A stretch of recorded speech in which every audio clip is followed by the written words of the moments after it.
welcome to the Buckets and Tea NBA show. I'm your host, Cathryn Naiker. Thanks so much for tuning in to this week's episode. It's just me. It's just me this week. And if you notice, my background is different if you're watching on YouTube. That is because I'm coming to you from sunny California. I'm here in Los Angeles for the week. And today's been a bit of a crazy day. I originally had Blake Murphy scheduled to be on this podcast. Shout out to Blake Murphy. And we were going to record this at 12 Pacific time. And I canceled on Blake. I fully canceled on Blake because I was like, you know what, Blake, like I didn't get to see game 5 of the finals. I was on my flight at that time and all these different things were going on. I was super distracted and I was just like, I don't think it's going to work. I'm so sorry, blah, blah, blah. Let's do next week. So I have him scheduled for next week, which will be great because we'll be able to react to the NBA draft together and we'll talk about free agency, and that's going to be a super fun show. And then today, all this stuff started coming out. J.J. Reddick getting hired by the Lakers, trades are happening. And I just thought, oh my God, I have to do a podcast. Like, I just have to. So here I am. I'm doing a solo pod. Bringing it to you. I hope you enjoy. My hair is insane here. If anyone's watching, my hair is utterly insane here. I think the weather here is like perfect. Like it's literally perfection. It's like 25 Celsius. There's like a nice breeze. And I feel like my hair just doesn't know what to do with such perfection. So it's going a little crazy. Yeah, everyone in Toronto, it's like, oh my God, it's so hot, blah, blah, blah. And I've been here and I've kind of been like, you know what, Kawhi Leonard, I get it. I get it, Kawhi. I get it. It is absolute perfection in terms of weather here. Absolutely crazy. All right, let's get into it. Let's get into some basketball stuff here. J.J. Reddick officially hired as the coach of the LA Lakers.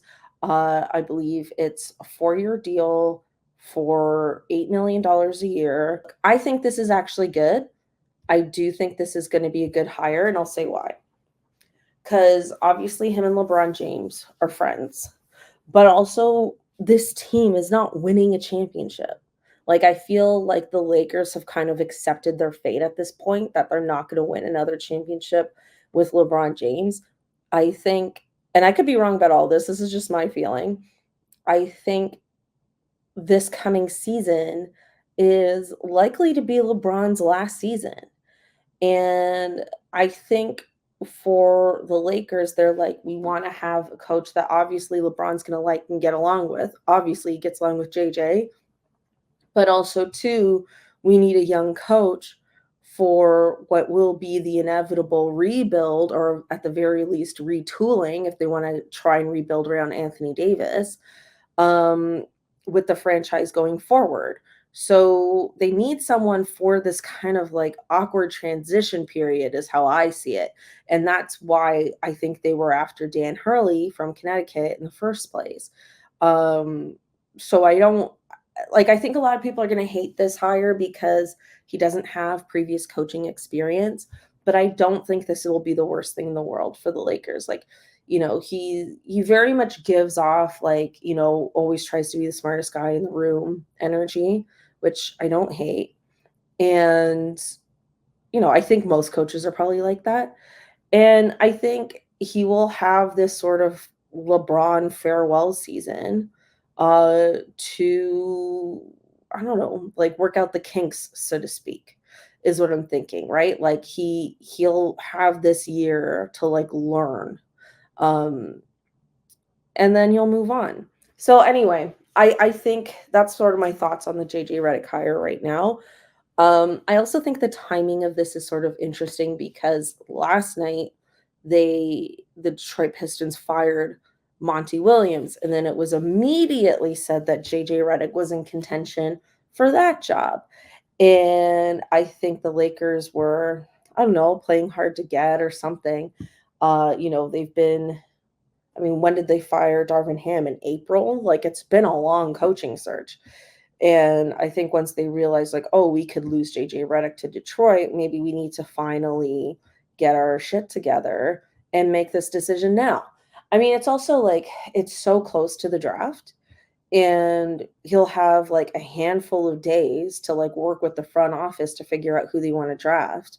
And that's another reason why I feel a little confused by the length of the coaching search, because it's like, wouldn't you want that lined up so your future coach, now current coach, could actually like go on different scouts and be there for the draft workouts and all this different stuff. Like, I don't understand why you wouldn't want to make that decision sooner so he could be there for all of that.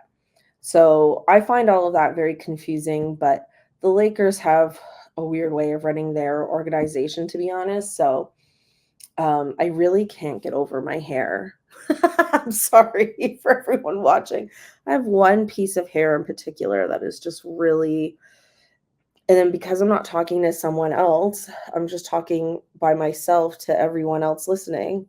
I'm just gonna, my ADHD brain is just gonna be on high alert here. And I'm gonna try and fix my hair. Anyway, so that's my thoughts on the JJ Reddick hire. I ultimately think it will be a decent hire. I don't think he's going to be a disaster or anything like that. But I think the timing's kind of funny. And I think the Lakers are a bit silly for having it take so long when they did have the luxury of time. Okay, speaking of which, we got to talk about Monty Williams being fired from the Detroit Pistons. For people who are regular listeners of this podcast, you know I've been calling for this for a long time. Pretty much since that awful losing streak to start the season. It was like 20 something games. I believe it was like one of the worst, if not the worst, losing streak of all time.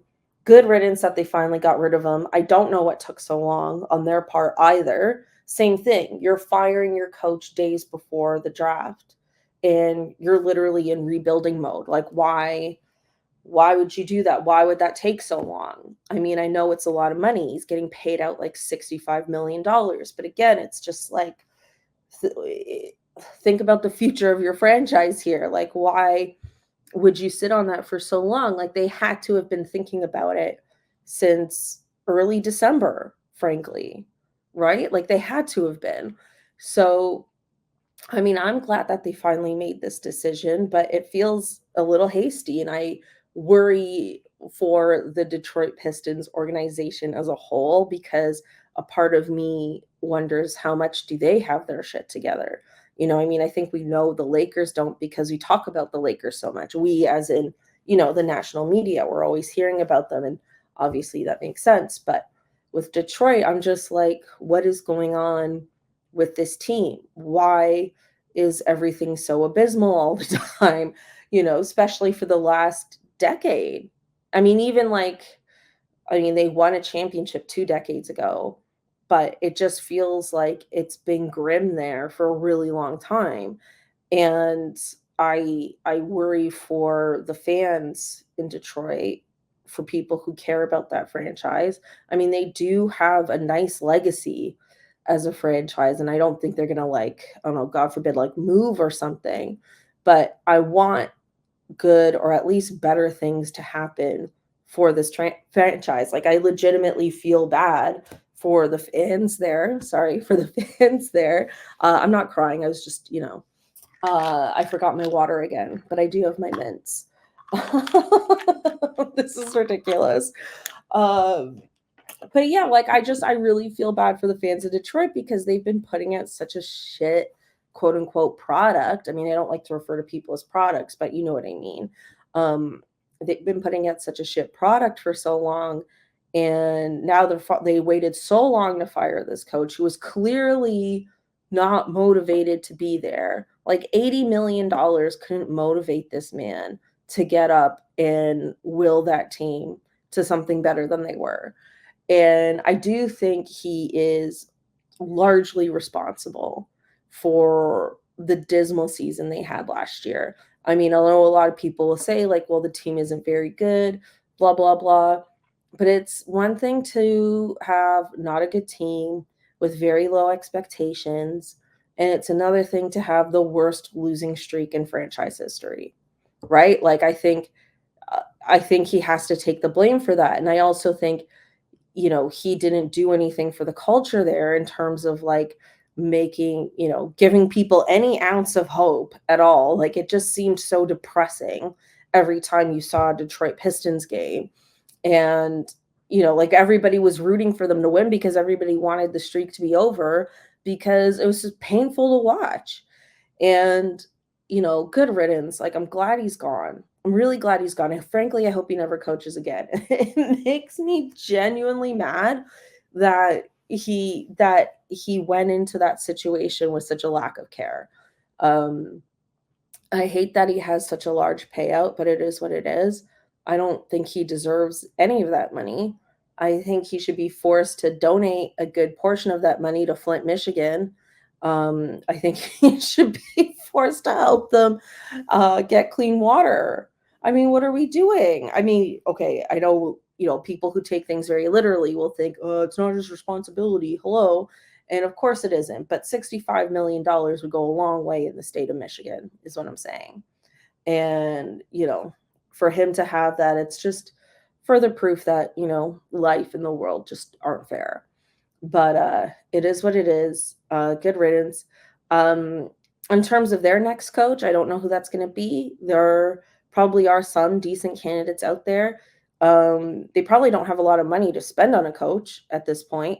And I think in a weird way that could end up being like a bit of a good thing because I really think they are a team that needs to go for somebody young, give somebody their first chance, somebody who is going to be truly motivated to be there, who can inspire these guys, right? I don't know who that is. I don't know if it's someone from the NCAA or if there's an assistant out there that they might have their eye on or someone in the G League they might have their eye on. But I mean, I just really feel like they have to go for somebody young. They're going to have to find, that diamond in the rough, so to speak, person that they give like a chance to for a low salary. And I feel like that's the kind of coach who will do it for a lesser salary in the hopes of like proving themselves because the bar is very low in Detroit, right? Like the bar is really low.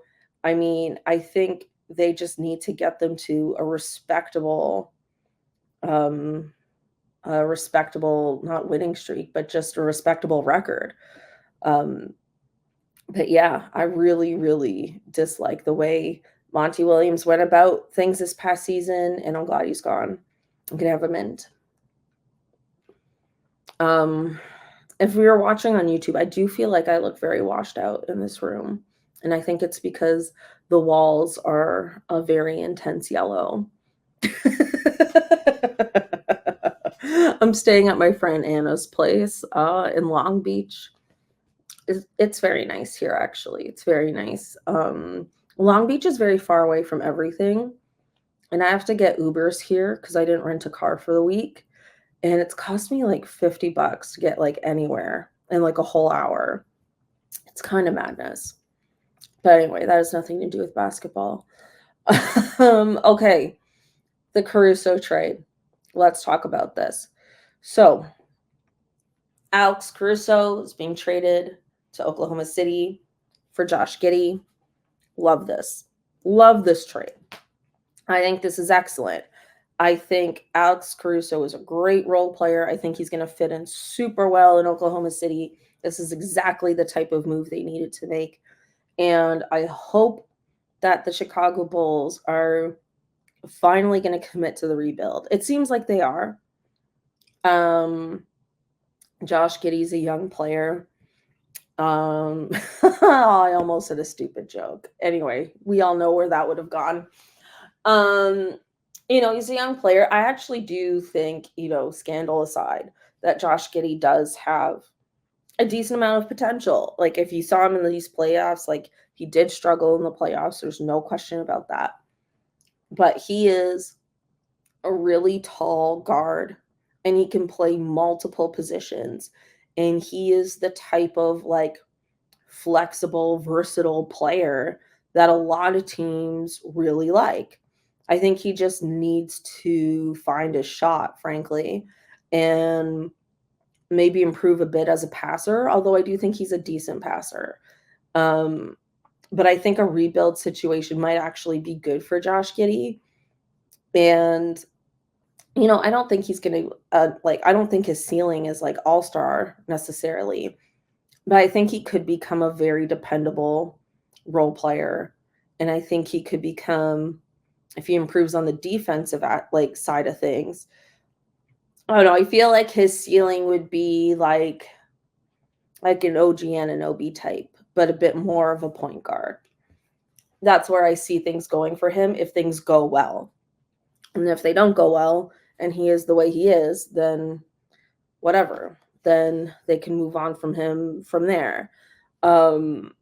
Chicago, it came out today. Another crazy thing that came out today, that apparently they have made 15 different offers to move off of Zach LaVine, which I suppose is alarming.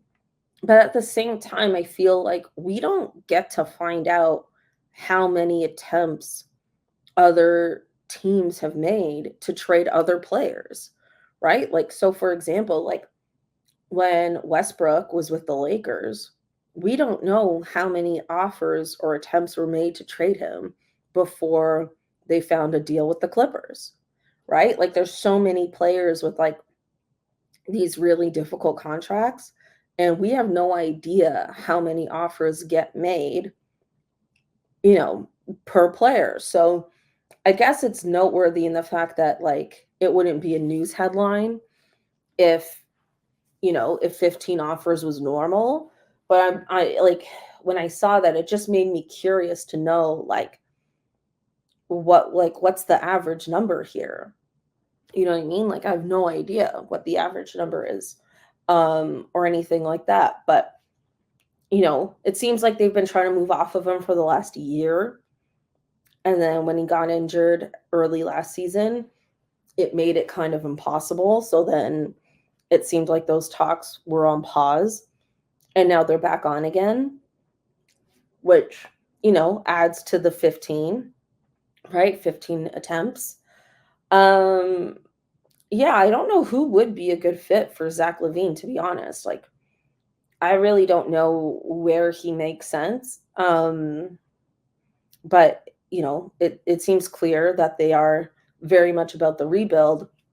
And the one thing I haven't heard yet, maybe it'll come out soon, in relation to the Chicago Bulls side of things, is what does this mean for DeMar DeRozan?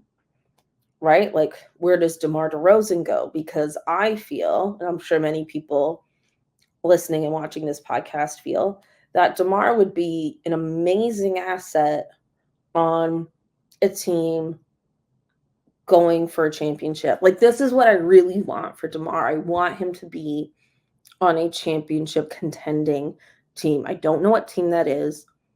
I feel like he would fit in a lot of places. I know people complain about him on the defensive end of things, but he's such a great offensive asset that depending on the players you have around him, you could theoretically make up for that. I feel like if DeMar DeRozan is, at this point in his career, the third best player on your team, you've got a really good shot at a championship. And I would love to see teams being aggressive towards acquiring him, because I feel like he has a lot to offer. He's he's getting older, but he's generally been pretty healthy. And he's a type of player that I certainly wouldn't mind taking a risk on, if I was in that competitive realm. So I haven't seen anything about that yet. But if they're rebuilding, I don't know why they would keep him. And I think that could end up being a really interesting through line, going into this offseason, is what happens with DeMar DeRozan. But anyway, those are my thoughts on that. I'm just pulling up my notes here, everyone. Just give me a sec. Okay. Raptors news. Why not? Let's do it. Man, this goes by so fast when I'm not talking to another person. All right, give me some Raptors news. Let's do it.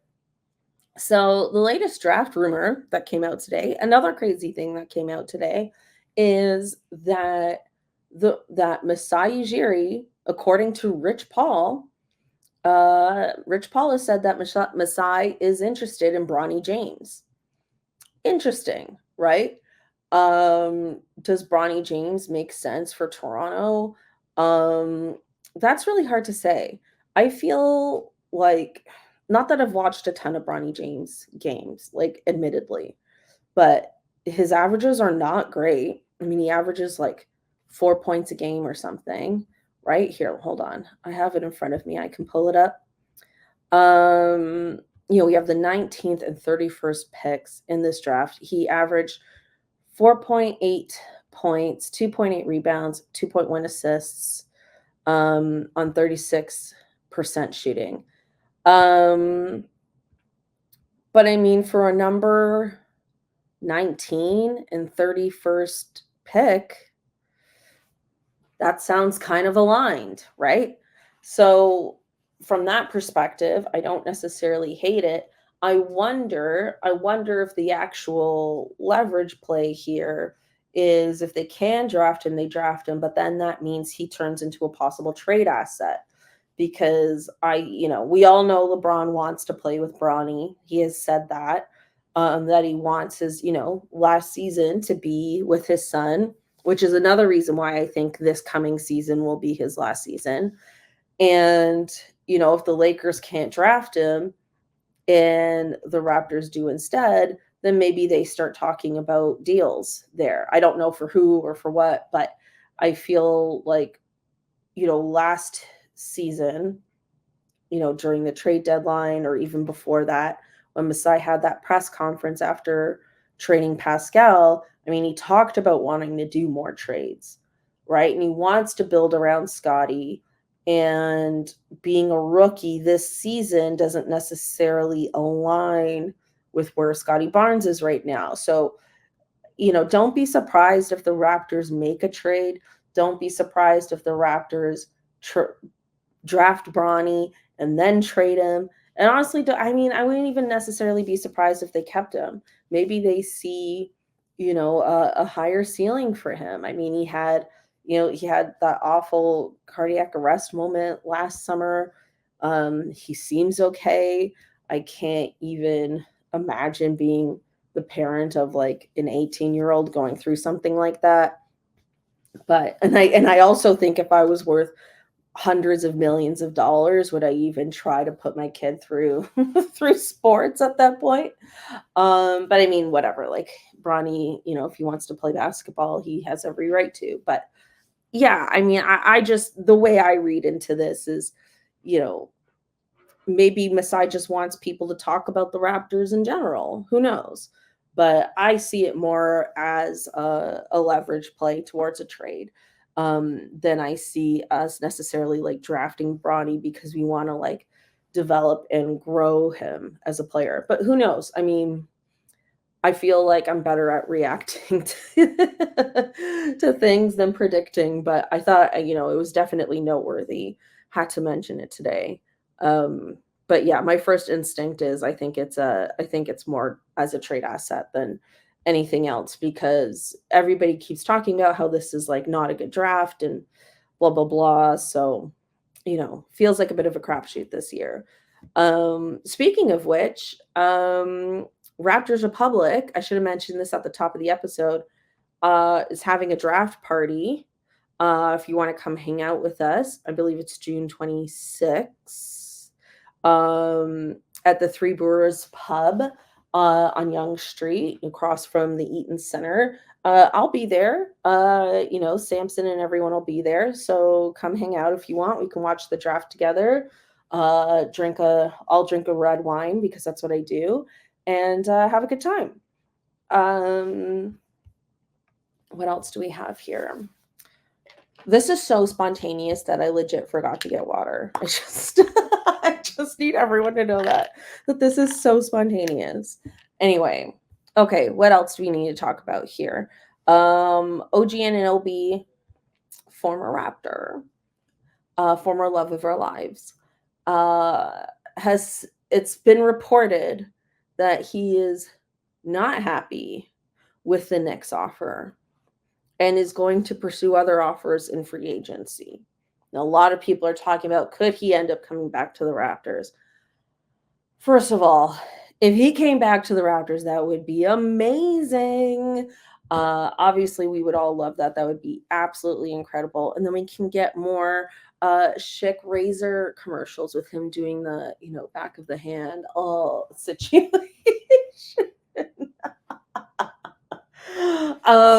But yeah, I also think that like this could be a leverage play. I think maybe he wasn't happy, and then with a rumored offer, not that he could be formally offered anything before July 1st, but maybe agents. I feel like all of this happens low key before the free agency day anyways, but maybe they just like weren't happy with it, and then they're like, you know what, we're gonna release make a press release and get them a little scared, in the hopes that when the time actually comes they offer more.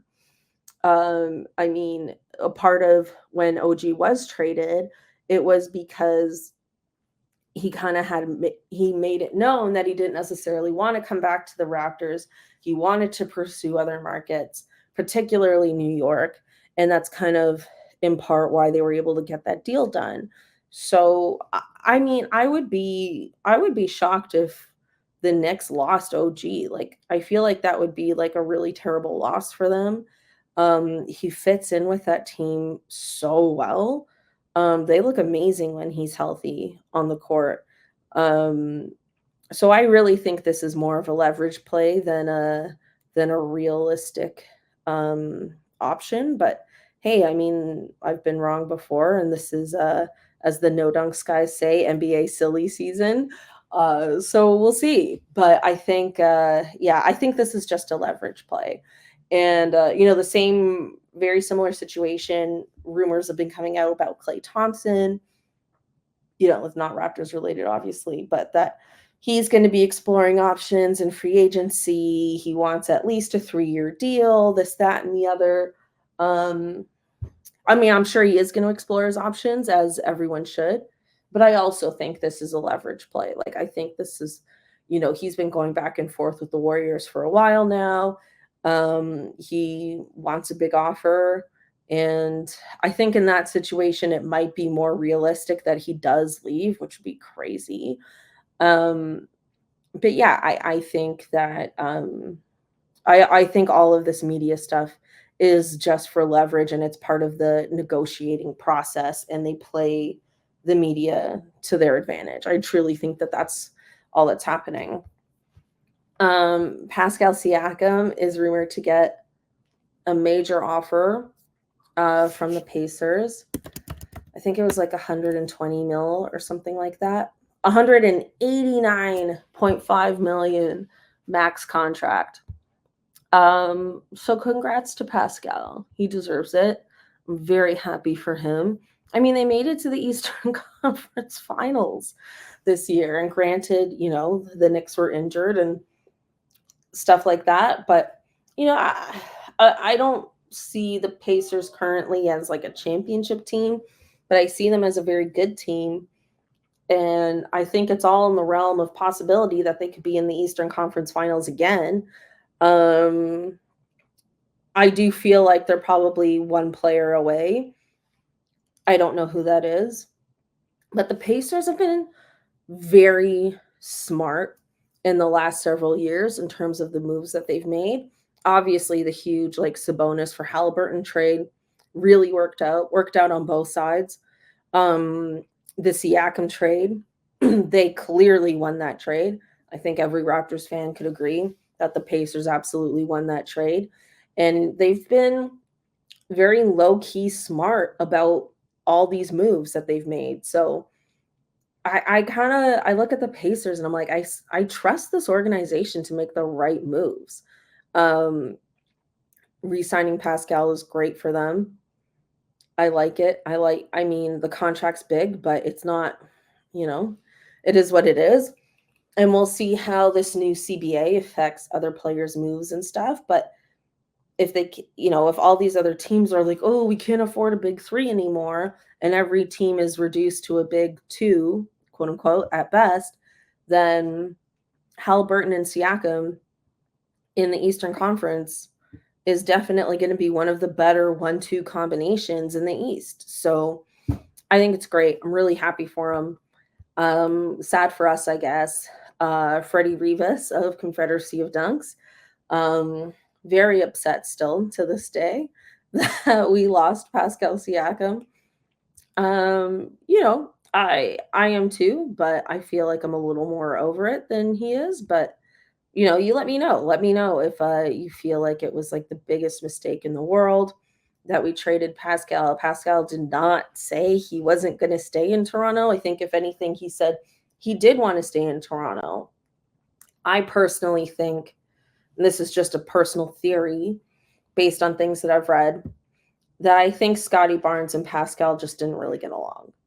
That's really what I think it came down to. And they decided to build around Scotty Barnes instead of building around Pascal. And it sucked that, they couldn't make it work, but it is what it is. Okay. We are at the hottie highlight of the week. What a short episode. This is like only a bit over half an hour, but it's fine. My skin looks washed out with these yellow walls.